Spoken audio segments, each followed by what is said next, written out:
Welcome back. Finally, my brothers and sisters, well, this ain't the first video, and it won't be the last, that, we compare ourselves to these stories. And without any further ado, I give all copyright strikes to Cole ass or some shit. I'm not really sure how to say it. Anyway, fair use. Have originated as Neanderthals, which they thrived in a cold temperature. Now, if we go back to my statement about the Saiyans, they are monkeys, and this is a derogatory slur that is often used against black people, and in this case, foundational black Americans, especially those who are dark-skinned. And think about how a lot of foundational black Americans, when they are racially attacked using these racial slurs, they'll be compared to things such as a silverback gorilla. Think about Mark Henry in WWE. And I'll even say, as a dark-skinned black man, I myself have experienced somebody telling me that I look like a silverback gorilla when I was in high school. And it was a little suspected white supremacist trailer troll who actually said this shit. Point is, Frieza's ass had no problem calling them monkeys, and the way that he would say it clearly showed that he was trying to use a derogatory racist slur. Also notice how they talked, especially in the beginning, about how Frieza feared the Saiyans. He really feared the idea of the Saiyans coming together or doing something that could stop him from being in power. It relates to this inferiority complex that the dominant society has when it comes to black people. And a lot of them have to play all these little tricks and all this other bullshit and act like the bunch of weasels that they are to keep black people oppressed at the fear of genetic annihilation by believing that black people are going to uprise and do to them what they have done to us.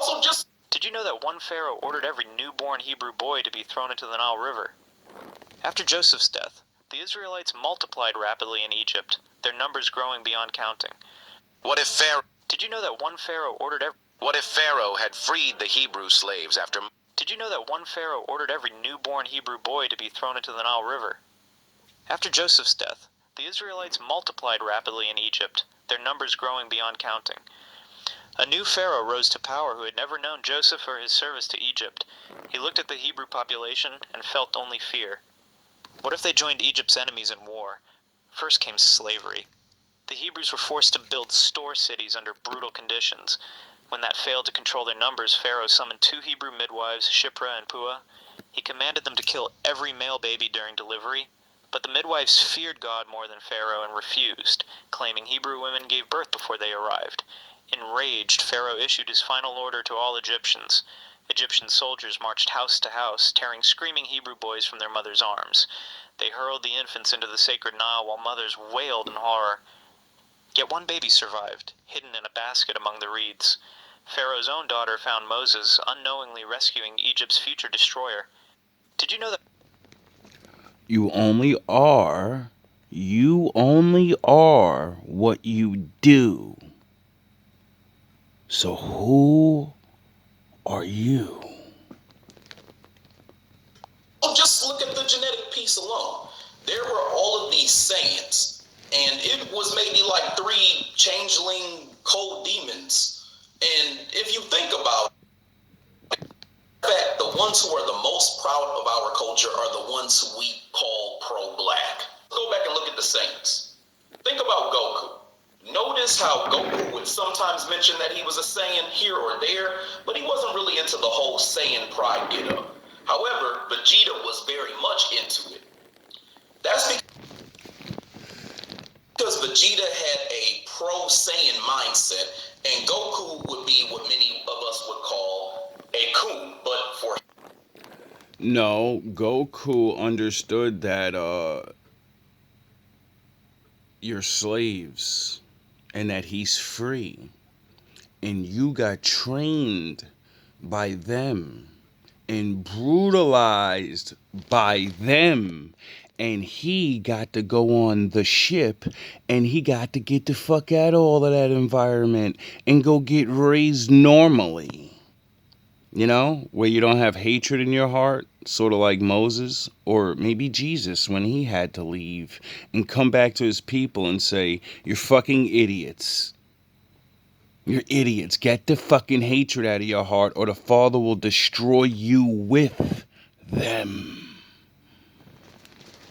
Saiyans specifically. To an extent, he's almost like your Democratic Shield type. He's like the John Lewis of the Saiyans. He was quick to forgive even if he fought someone who wanted him to die. Wow, that's sort of like Jesus. He literally got beaten and then said, Lord, forgive these dumb fucking assholes because they don't know. They just curse their bloodlines. When they all die, when they stand before you, they're fucking finished.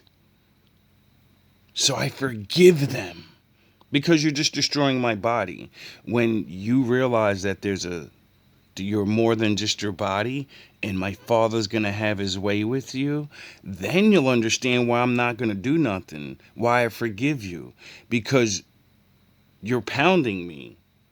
But that only lasts for so long. I'm gonna pass and go to the new body. When you pass and go to your new body, you're gonna fucking learn the hard way. Forever.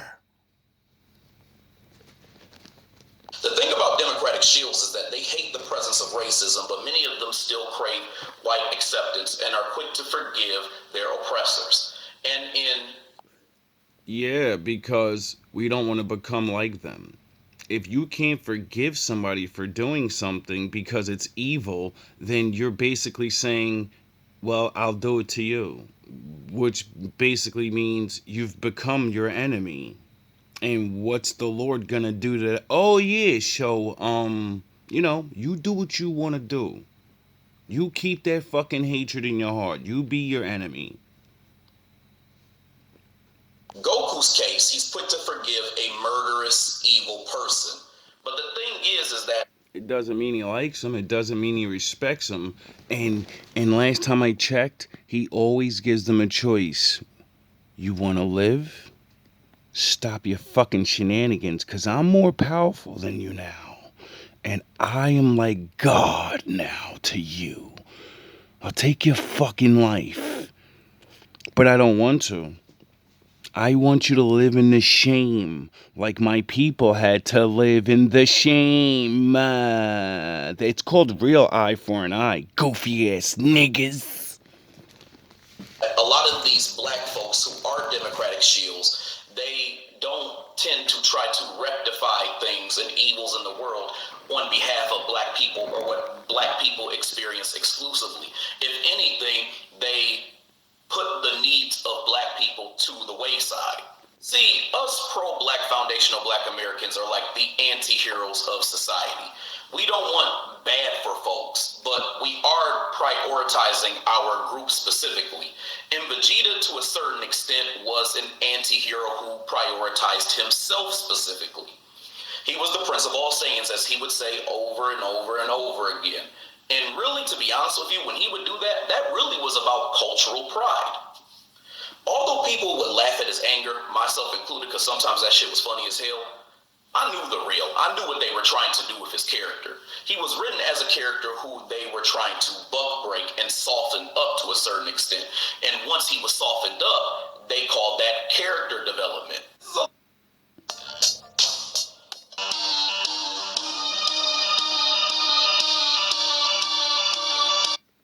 No, it's called reverse the reverse of the trick.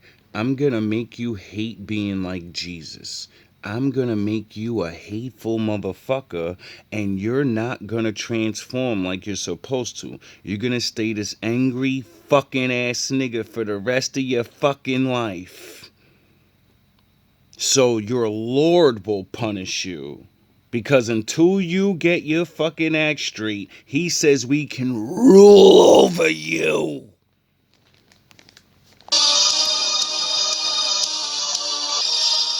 Tell me, Vegeta, with that stamp on your head, I know Bobity's been giving you orders. Is this one of them? Are you trying to fight me because of him? Or is this the same old story between you and me? Which one? The same old shit. Does it really matter? Yes. Not to you, Gohan, but to a warrior it matters greatly. And In a day, you'll be back to the dead, and I will not miss this opportunity. Who are you people? Don't you see the universe matters more than your meaningless squabble? No, it doesn't. Meaningless, huh? What do you know of meaningless? Nothing.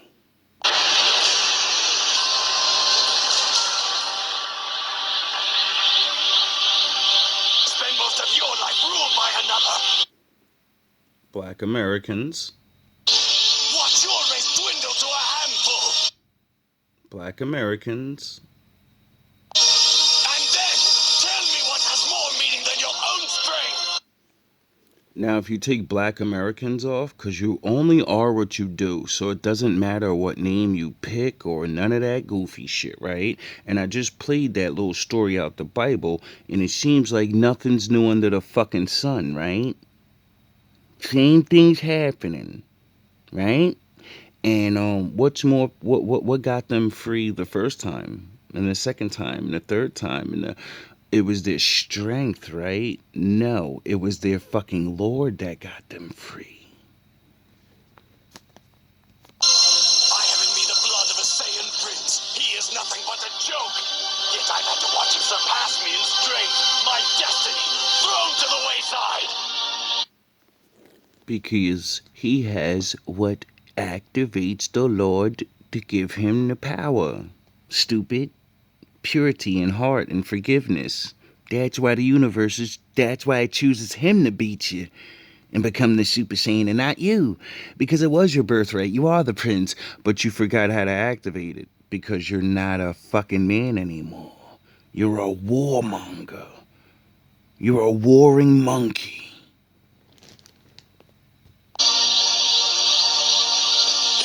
He's even saved my life as if I were a helpless child. He has stolen my honor. And his debts must be paid. If you're an iPhone and then to a certain extent. And once he was softened up, they called that character development. It's a lot like foundational Black Americans. And when he softened up, he hit Super Saiyan for the first time. If you go look at Vegeta's story, it tells you how he hit Super Saiyan. He stopped chasing Goku and said, fuck it. And then he was put in mortal danger, and it just happened. Because he was all alone and he wanted to get back to his family and the Earth. And fighting Goku and trying to become stronger. But you know, everyone sucks Vegeta's dick now, right? And you forget that he was on the Earth with fucking Goku and these motherfuckers all that time. They fucking had Dragon Balls on the Earth, Dragon Balls and Namek, and they fought in a fucking universal fight that you can get any wish. And he never wished you niggas back. But you'll all suck his dick like he's you now, right? Cause we are Vegeta. We don't want to go back. We want to stay angry. No, I'm gonna be Goku. I'm done being angry. It does nothing. It's a lot like foundational Black Americans when we're pro-Black, that is. And when they say that we are too radical and we need to embrace being advocates for other quote-unquote people of color, or we need to embrace the stop Asian hate narrative, or all these causes that have nothing to do with us, and much more. The Saiyans were also known to be a very brutal race of individuals who would go around destroying things and people, although they were controlled. But what people need to realize is that in some of these shows and movies, these producers, whether they're the dominant society or their tools, will sometimes present allegories and then attach their own lies and revisionist messages to that allegory. In the case of the Saiyans, by making them seem barbaric, it mirrors the narrative that's often portrayed about foundational Black Americans. We are degenerates who murder even our own, steal, make up the majority of societal crimes, and all this other nonsense that is projected about our culture. Why? Why would they want to do that? I wonder. I wonder it's because you know the world has been going on for a long time, right? And the Lord, or the way things are, there's always people in charge, right? And people in charge always battling other people that are in charge, right? So when you oppress people and then you free them because it's the way of men, it's been going on forever. I'll take your shit, and then if you play nice and you go in that fucking corner and you realize you're still a part of us. I get it. You don't want to fucking, you ain't gonna believe what I believe or whatever, but you're gonna go to work though. You're gonna make that colony that we let you go have, and you're gonna fucking pay your rent on your own land and shut the fuck up. See, that's what they want, you know, because they have enemies, and when you free somebody, that's because you weren't being nice. And if you're free, then you have freedom. And if their enemies come over to you and say, you want to help us fuck those guys up for doing that to you, you know, you're going to get scared, because that's what happens when you have a lot of power. You have a lot of things to lose. Fear is going to come with that. So I don't even need to chalk it up to just evilness. Or they're scared. These fucking people, the world is like all the big people, all the big neat, they're all getting together and shit. So it's like, that's something to fear. If I was in power, I'd be like, yo, I gotta make sure the people that live in my fucking country aren't traitors. Cause it's not fun anymore. It's not like the old days where we're taking this shit over and fucking high-fiving each other, and fucking the enemies is taking over their side of the world. And no, that shit's all done now. Now they're looking at each other. You know? God help us all. Did you know that one pharaoh ordered every newborn Hebrew boy to be thrown into the Nile River? After Joseph's death, the Israelites multiplied rapidly in Egypt, their numbers growing beyond counting. A new pharaoh rose to power who had never known Joseph or his service to Egypt. He looked at the Hebrew population and felt only fear. What if they joined Egypt's enemies in war? First came slavery. About our culture. And this is why they often had. Oh, wait up. First came slavery. So they were already living there and they weren't slaves? And so that means you were getting treated regular or something, right? You're just a normal conquered people like the rest of you get it? Oh yeah, the Lord said, I those are the you I'm not even saying anything. Like, you get it? One way or another, you're gonna be the tail, until their time is over. I understand that because I respect them enough to listen to them. And when like Trump says, like what all the leaders ever say, like, yo, bro, we got things, we do things. Don't make me flex. Don't make me flex. And I say, no problem, because when you're not flexing, you're scary. So if you flex, what the fuck do you really? What you whoa? About our culture. It's not and a this game. is why they often had Vegeta be the scapegoat for killing his own people, like Nappa, for example. And then he tried to harm others, like the Tuffles. And then. Oh, so he hated his own people, and you get it? The gangsters, the blah blah blah. You go up another notch. They got us scrambling to fight for work. Niggas is sabotaging and hating on each other. It's pathetic. Some of the Namekians too when he was on Namek. Another deceptive message that they attempt to tell is one where they try to project themselves, and in the case of Toriyama, because he's Asian, those who they admire, that being the dominant society, while trying to portray us at the same time. So again,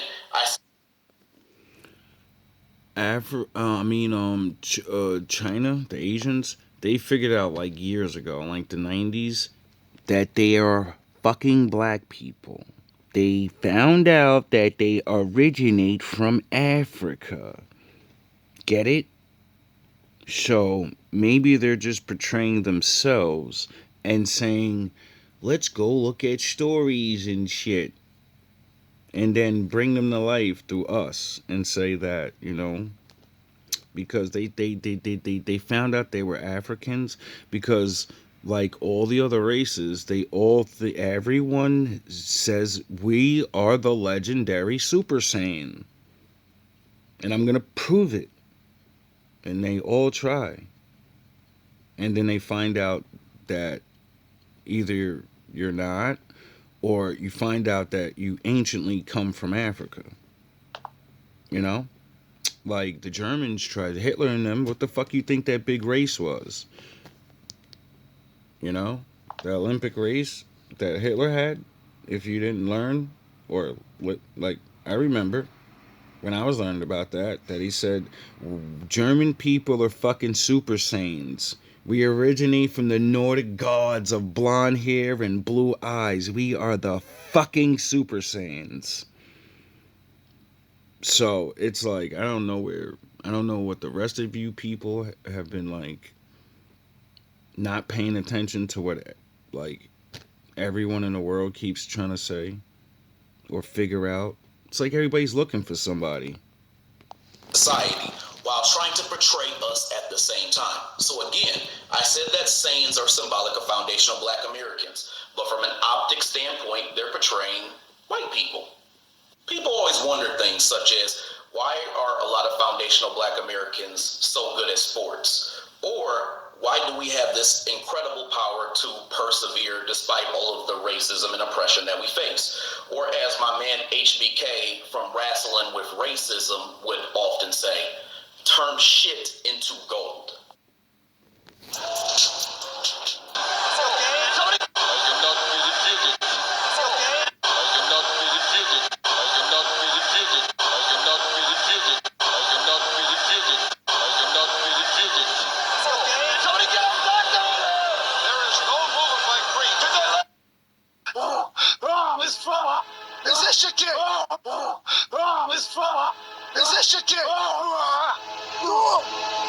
The Black Panther, who's about to lead you into the future.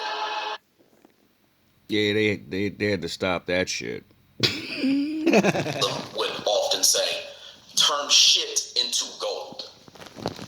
A lot of that, like Goku's hair going from black into gold, like going Super Saiyan, like taking what is there and alchemy.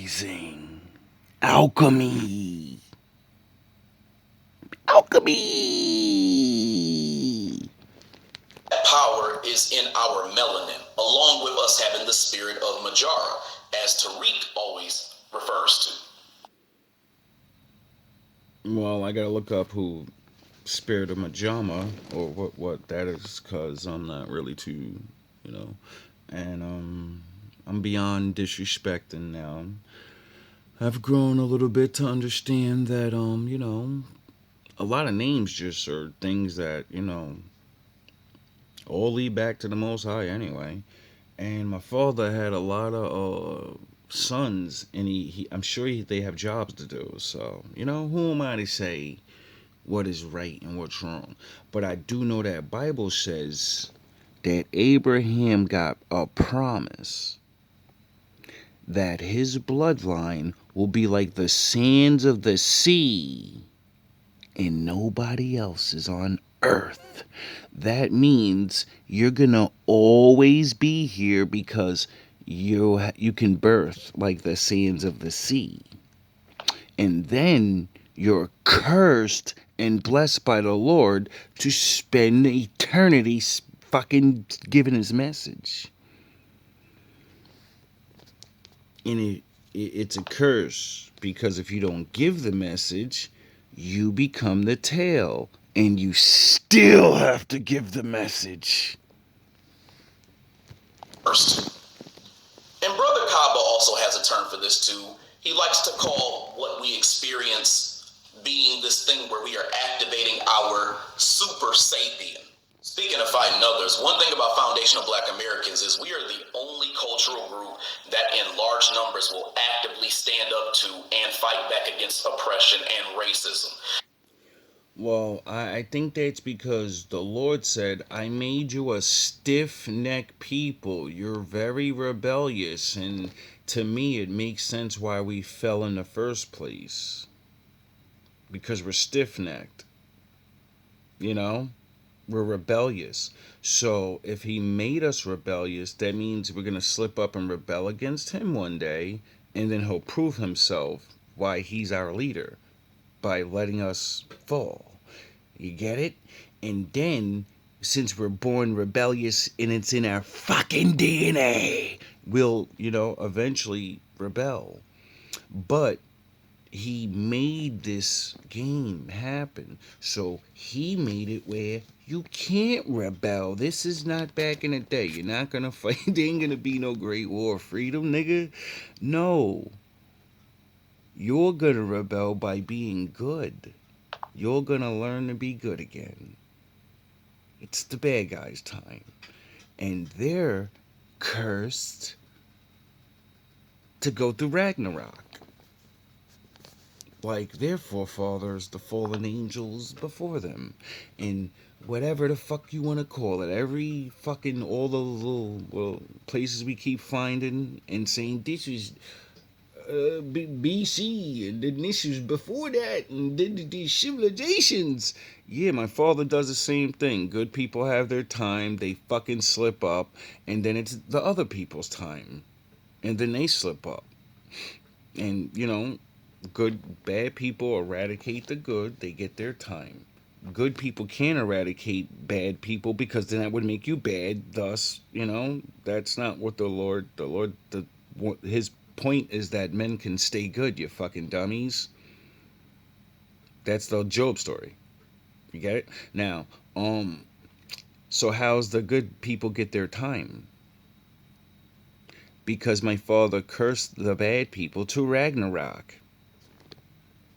And fight back against oppression and racism. This is why people like to go around and bitch about us being victims and all this other nonsense that they like to say.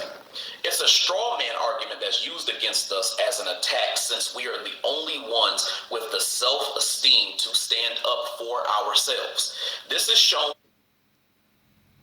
No, I think a lot of people try to stand up for themselves in the world, and when you're overwhelmed, you have two choices. Be obliterated and you don't exist no more, or you submit and you say, one day we's gonna be free. I don't know how. For example, in Dragon Ball Z, when Bardock chooses to start a revolt to fight back against Frieza, which is kind of similar to many groups that have tried to fight back as foundational Black Americans. And what happened to Bardock? Oh, they got obliterated. And Frieza destroyed the whole planet. But he was going to do it anyway, And Bardock found out, and that's why Bardock fought back, because he said, fuck it, I'm going out. Fuck, there's nothing I can do. My people don't even believe that he's going to do this to us. So, I'm going to stand alone, and I'm going to lose. And that was the beginning of the Saiyan heart changing. And because his heart changed, because he was thinking about things for a while, and he sent his son off away like Superman. So he must have been changing his whole life. And then that change was born within his son. And then his son didn't get raised around a bunch of fucking angry ass niggas. He got raised around humans that were nice. And he got raised by grandpa. and he got taught martial arts and control. And his Saiyan rage was still within him. So, intervening, he bumped his little head, and then his anger went away.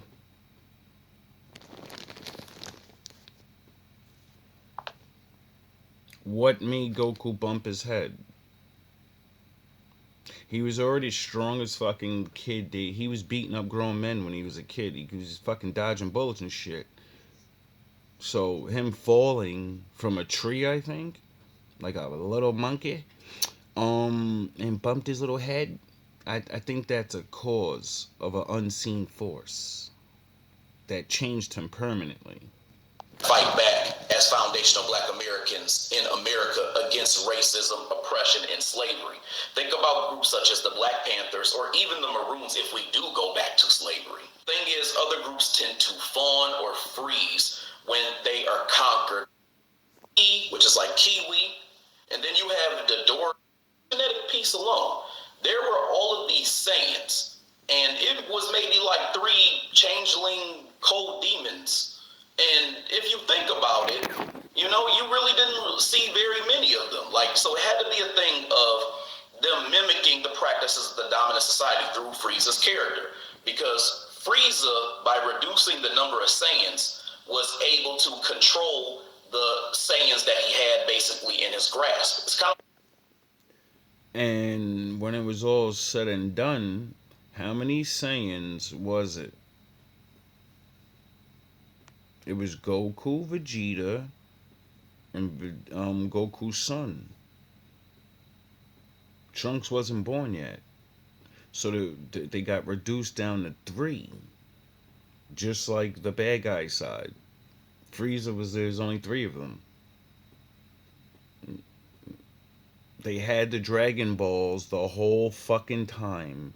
And these assholes never wished their planet back. The Dragon Balls can do anything. How come they didn't wish those people back? Oh yeah, it's in the episode. Goku judged them and said, no. No. They had their time. It's over.